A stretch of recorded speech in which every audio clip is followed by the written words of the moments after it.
And today, in Kabul, a female cat has more freedoms than a woman. A cat may go sit on her front stoop and feel the sun on her face. She may chase a squirrel into the park. A squirrel has more rights than a girl in Afghanistan today because the public parks have been closed to women and girls by the Taliban. Actor and activist Meryl Streep speaking at the UN yesterday, shining a light on the girls and women of Afghanistan now who have been stripped of all their rights by the Taliban since the U.S. withdrawal. Earlier today, I spoke to Malala Yousafzai, Nobel Peace Prize winner, girls education activist and co-founder of the Malala Fund. Malala, it is such an honor to be with you. You have been a hero for so many people around the world. Talk to me about women's rights, especially in Afghanistan, since the Taliban took over. It has been 3 years that Afghanistan has been living under a system of gender apartheid.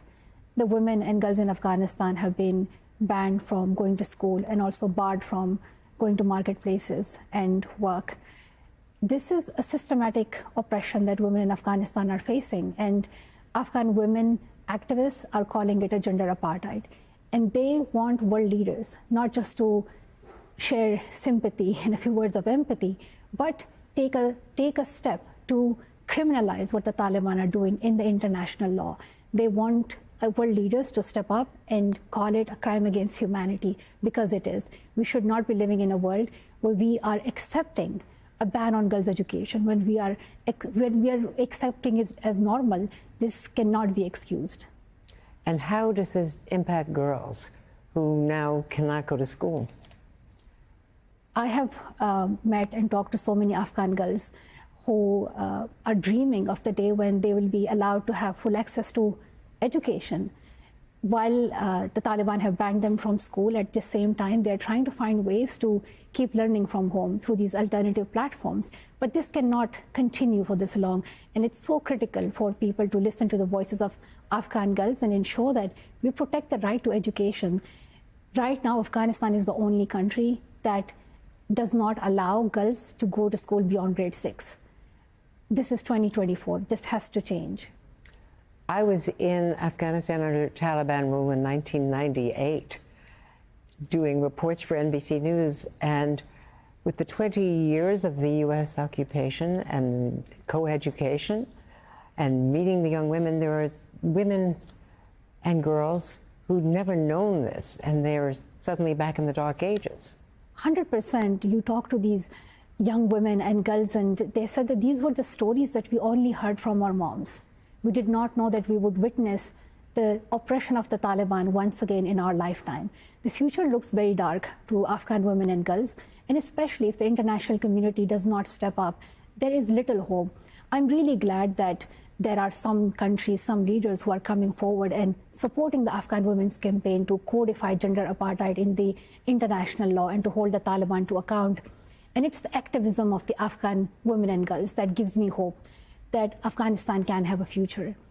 Sometimes peace talks and engagements are happening at Doha, at different places where representatives are meeting the Taliban only, and women are excluded from those rooms. How can you decide on the future of a country in the absence of women, especially women and minorities who will be impacted the most because of the Taliban's decisions? But the Taliban are refusing to tolerate women in those rooms for negotiation, and they're refusing to tolerate women in public spaces, and they are denying them every human right. They have issued more, like dozens of decrees and edicts limiting women. This is a systematic oppression. Those who are in power, those who are supposed to protect women, are the ones who are the perpetrators, and they are violating all the human rights of women and girls in Afghanistan. The Afghan constitution required women to be in the parliament, and now that is no longer the case. How important is it for women to have leadership roles? So critical. We need women in leadership roles everywhere, and it's not just about the title, it's not just about that one position, it's about the engagement of women.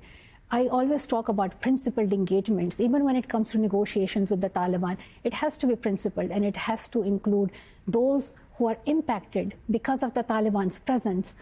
They have to be present in the room. We need women's voices to be at the center. We need girls' voices to be at the center. Imagine a girl who's excluded from those conversations while she has no idea if she will ever see a classroom again. When you look at the world today, 2 wars, women are among the worst of the victims, women and children in Gaza. What's your view on that? When I think about the situation in Gaza, I always think about children. When I look at any conflict, any war, any oppression in the world, I think about the children. And it reminds me of my time in Swat Valley in Pakistan, when we had no idea about what the politics were. But we knew that there was bombing, people were killed, we had lost peace, we could not go to school. The children in Gaza are facing the same suffering, where for almost a year now, they have not seen a normal school day. More than 90% of the schools have been bombed. And it's so important for us to listen to the voices of children and girls. And I have been following the stories of girls in Gaza, and it's so important for us to listen to them, who have been living under constant bombardment. And I hope for peace. I hope that we have we have a message of humanity. I think what is really threatening and concerning is the dehumanization of people, and that should never happen. And I hope that this never happens for the people of Gaza. Here in the United States, there is an enormous political debate, and those who argue that our laws have gone back 50 years in terms of women's rights over their own health, over reproductive rights. Can you relate to that? When I think about the activism of women and girls around the world, I think it's a collective work for equality. And when we achieve progress, we should never take it for granted. We should keep fighting to sustain it as well, because you never know, and your rights can be taken back. If you are in the United States, it could happen to you. If you are in Afghanistan, Pakistan, Nigeria, or in Gaza, any other part of the world, it could happen to you too. So we need more unity. We need a stronger commitment to protecting women's rights. And I think we need to look at our international system as well, our international laws, and ensure that they are giving us the safety and the protection so that our rights are guaranteed.